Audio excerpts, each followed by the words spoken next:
Ex-Mill claimed that my baby was her grandchild, then my partner's mom demanded a paternity test to prove that it is her son's. So we cut contact and now she's spreading lies about us. Okay, Reddit, I genuinely need some advice. I'm 29F, and my partner, Mark, 30M, and I just had our daughter, Lily, 2 weeks ago.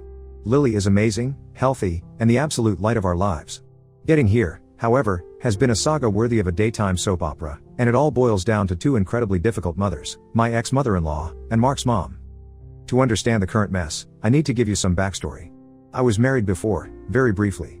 I met my ex-husband, let's call him David, 31M, when I was 22. We were young, impulsive, and thought we were madly in love. We got married after dating for about 8 months. It was a disaster almost from the start. We were just fundamentally incompatible. We argued constantly, about everything from how to load the dishwasher, seriously, to our long-term goals. He wanted to stay in our small hometown forever, buy a house with a white picket fence, and start popping out kids immediately. I wanted to focus on my career, and maybe think about kids in my late 20s. We were married for a little over a year before we both realized it was a mistake. There was no big dramatic blow-up, no infidelity, just a slow, agonizing realization that we were making each other miserable. We decided to get divorced. It was surprisingly amicable. We didn't hate each other, we just recognized we were better off apart. We didn't have any shared assets or kids, so the legal process was relatively straightforward. My parents were supportive. They'd never been huge fans of David, they thought he was a bit boring, to be honest, and they just wanted me to be happy. David's mom, though? She was a different story. Let's call her Susan. She's the type of woman who has her entire life planned out, and she expects everyone around her to follow that plan, whether they like it or not. She's also deeply religious and believes that divorce is a sin, no matter the circumstances. Susan had this vision of David and me as the perfect, traditional couple. She was devastated when we split up. She tried everything to get us to work things out, including guilt trips, tearful phone calls, and even showing up at my apartment unannounced with a marriage counselor in tow. It was incredibly awkward and uncomfortable. I tried to be polite and respectful, but I also had to be firm. I told her that I appreciated her concern, but the decision was final. The divorce was finalized about 7 years ago. I moved to a different city, got a great job, and basically started a whole new life. I cut off contact with David and Susan. It wasn't out of malice, it was just necessary for me to move on. We weren't friends on social media, and we didn't have any mutual friends, so it was a clean break. Then, about a year and a half ago, I met Mark. We met at a work conference. We started chatting during a coffee break, and we just clicked. He was funny, smart, kind, and shared my passion for travel and adventure. We exchanged numbers, and we started dating soon after. Mark knew about my previous marriage from the very beginning. It wasn't a secret. I told him the whole story on our second date, and he was completely unfazed. He said it was in the past, and it didn't change how he felt about me. He'd had a few long-term relationships himself, so he understood that not everything works out. We fell in love quickly. It was different from my relationship with David. With Mark, it felt easy, natural, and exciting. We had so much in common, and just generally enjoyed each other's company. About 6 months into our relationship, I met Mark's parents. His dad, John, and he's the sweetest, most laid-back guy you'll ever meet. He welcomed me with open arms and made me feel like part of the family immediately. Mark's mom, Carol, however, was a different story. Carol is complicated. She's very polished, very proper, and very, very opinionated. She's also incredibly attached to Mark, who is her only child. From the moment I met her, I could sense that she was sizing me up and finding me lacking. She was polite, but there was a definite chill in the air. She made a few subtle digs about my divorce. Nothing outright rude, but little comments like, "Oh, you've been married before? That's interesting," or, "I always believed that marriage is forever, no matter what."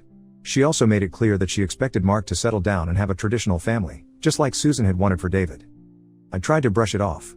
I figured she was just protective of her son, and I hoped that she would warm up to me eventually. But she never really did. She was always polite, but never genuinely friendly. She'd ask me questions about my job and my family, but it always felt like an interrogation, not a conversation. Then, about 8 months ago, I found out I was pregnant. It was a surprise, but a happy one. Mark and I had talked about kids in the future, but we weren't actively trying. We were both thrilled, though. We decided not to get married right away. I'd been through one rushed wedding, and I didn't want to repeat that experience. I wanted to make sure that we were getting married for the right reasons, not just because we were having a baby. Mark completely understood and supported my decision. We told our families. My parents were ecstatic. They've always wanted grandchildren. John was equally thrilled. He started talking about building a treehouse and teaching the baby how to fish. Carol, predictably, was not happy. She didn't say anything outright negative, but her disapproval was clear. She kept saying things like, "Well, I suppose it's not the traditional way to do things," and, "I just hope you're both prepared for the challenges of parenthood." She also started hinting very strongly that we should get married before the baby arrived. The pregnancy itself was relatively smooth. I had some morning sickness in the first trimester, but overall, I felt good. Mark was incredibly supportive. He went to all my doctor's appointments, read all the baby books, and even started learning how to cook, which was a minor miracle. Throughout the pregnancy, Carol continued to be a source of stress. She'd call me regularly, ostensibly to check on me, but the calls always ended up feeling like lectures. She'd tell me what I should be eating, how much I should be exercising, and what kind of parenting books I should be reading. She even sent me a list of approved baby names, all of which were incredibly old-fashioned and stuffy. I tried to be patient and understanding. I knew she was just trying to be helpful, in her own way. But it was exhausting. I felt like I was constantly being judged and criticized. Then, about a month before my due date, something completely unexpected happened. I got a text message from a number I didn't recognize. It said, "Is this Op? It's Susan, David's mom. We need to talk. It's about the baby." My heart dropped. I hadn't spoken to Susan in years. Why was she contacting me now? And what did she mean, "It's about the baby"? I showed the text to Mark. He was just as confused as I was. We decided that I should call her back and find out what was going on. I called Susan, and she answered immediately. She sounded frantic. She said, "I know this is going to sound crazy, but I think the baby you're carrying is David's." I was speechless. I literally couldn't comprehend what she was saying. "What? Susan, that's impossible. I haven't seen David in years." She explained that she'd seen a picture of me on social media. Apparently, one of my distant relatives had tagged me in a photo, and I was clearly pregnant. She'd done some research, which I'm pretty sure means stalking my online profiles, and had concluded that the timing could work out. She was convinced that I'd secretly gotten back together with David and that this baby was his. I tried to explain to her, as calmly as I could, that she was completely wrong. I told her about Mark, about how long we'd been together. But she wouldn't listen. She kept insisting that I was lying and that I needed to come clean for the sake of the baby. The conversation ended with her threatening to show up at the hospital when I went into labor. I hung up the phone, feeling completely shaken and bewildered. I told Mark everything. He was furious. He couldn't believe that Susan would accuse me of something so outrageous. He wanted to call her himself and give her a piece of his mind, but I convinced him not to. I didn't want to escalate the situation. We decided to ignore Susan and hope that she would come to her senses. We figured she was just grasping at straws, desperate for her son to have a child. Then, 2 weeks ago, I went into labor. It was a long and difficult labor, but eventually, our beautiful daughter, Lily, was born. Mark was with me the entire time, and he was amazing. We were in the recovery room, exhausted but euphoric, when there was a commotion outside the door. Suddenly, Susan burst into the room, followed by a very bewildered-looking security guard. She started yelling, "That's my grandchild. I know it. Op, you need to tell the truth. You've been lying to everyone." It was a complete nightmare. I was still recovering from childbirth, I was hormonal, and I was utterly humiliated. Mark stepped in and told Susan to leave, but she refused. It took 2 security guards to physically remove her from the room. The whole incident was incredibly upsetting. I was furious with Susan. After we got home from the hospital, I decided to call David. I hadn't spoken to him in years, but I felt like I needed to clear the air and make sure he knew what his mother had done. He answered the phone, sounding surprised to hear from me. I explained the situation, and he was horrified. He apologized profusely for his mother's behavior. He explained that he'd been dating someone new, a woman named Serene. Serene and I share a similar first name, although not exactly the same. It's like, imagine my name is Serena and hers is Serene. Close, but different. David had been keeping Serene a secret from his mom, Susan. He knew how obsessed Susan was with him getting remarried and having kids, and he didn't want to deal with her pressure. Apparently, about a month ago, Susan had overheard David talking to Serene on the phone. She'd misheard the name, thinking he'd said my name. She'd immediately jumped to the conclusion that David and I had gotten back together. David, being a bit of a coward, his words, not mine, hadn't corrected her. He figured it was easier to let her believe what she wanted than to deal with her reaction to his new relationship. He told her that I wanted to keep things quiet, which is why she hadn't heard from me. Then, on the day I went into labor, Susan's sister happened to be at the same hospital for a routine appointment. She had only met me a couple of times, years ago, but she knew Susan's obsession with me and David. When she saw me, hugely pregnant, being rushed to labor and delivery, she immediately called Susan. That's how Susan ended up in my hospital room, convinced I was carrying her grandchild. David apologized profusely. He said he was an idiot, that he should have told his mom the truth a long time ago. He also told me that he tried to talk to his mother, but she refused to believe him. She was convinced that he was just covering for me. He said he and Susan were moving to another state, to be closer to Serene, and that I wouldn't have to worry about her anymore. I told him I appreciated the apology, but that what he and his mother had done was incredibly damaging. I told him I never wanted to speak to him or Susan again. Mark was listening to the whole conversation. He was furious. He said he couldn't believe how selfish and irresponsible David and Susan had been. It confirmed that I wasn't crazy. But it didn't solve the bigger problem, Carol. Mark had told his parents about the incident at the hospital, of course. John was appalled. He couldn't believe that Susan would do something so outrageous. Carol, however, was surprisingly quiet. She didn't defend Susan, but she didn't condemn her either. She just said, well, it's certainly a complicated situation. Then, a few days later, Carol came to visit us. She brought a gift for Lily, a very expensive baby blanket that was totally not my style.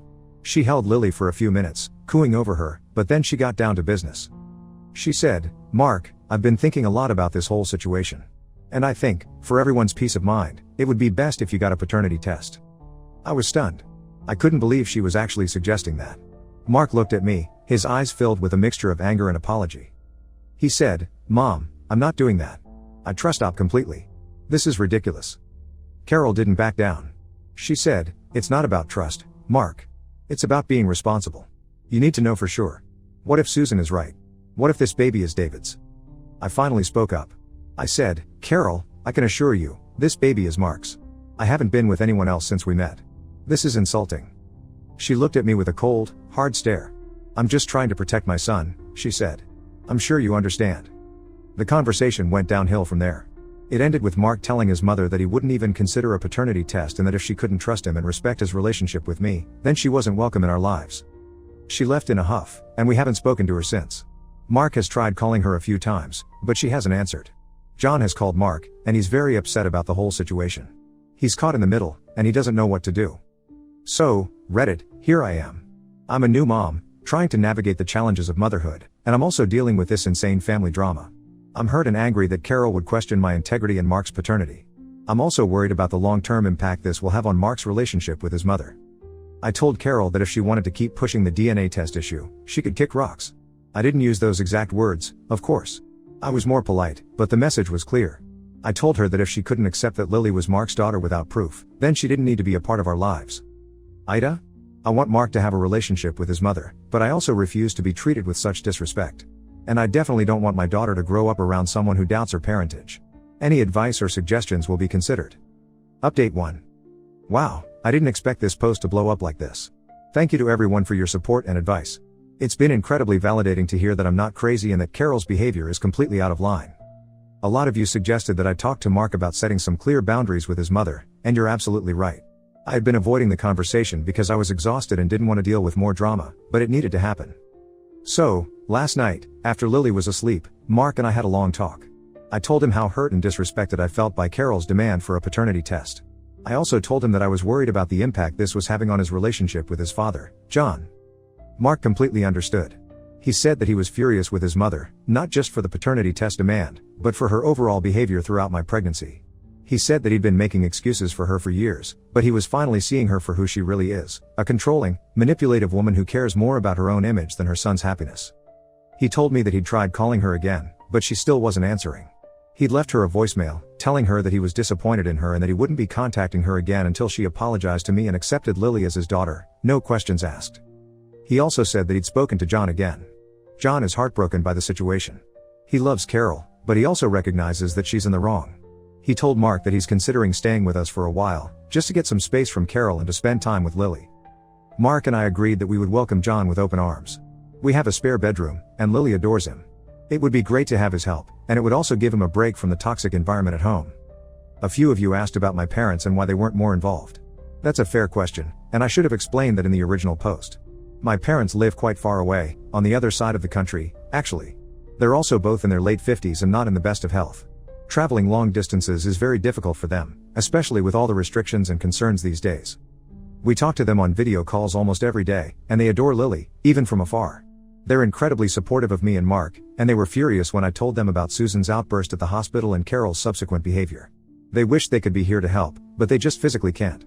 They send their love and support, and that means the world to me. They also said if John needed a place to crash, they would happily chip in with some cash and ask me to find him a good retirement home. It was really sweet of them. So, that's where things stand right now. Carol is still giving us the silent treatment, John is thinking about moving in with us, and Mark and I are trying to focus on being parents to our amazing little girl. I'm no longer trying to appease Carol or tiptoe around her feelings.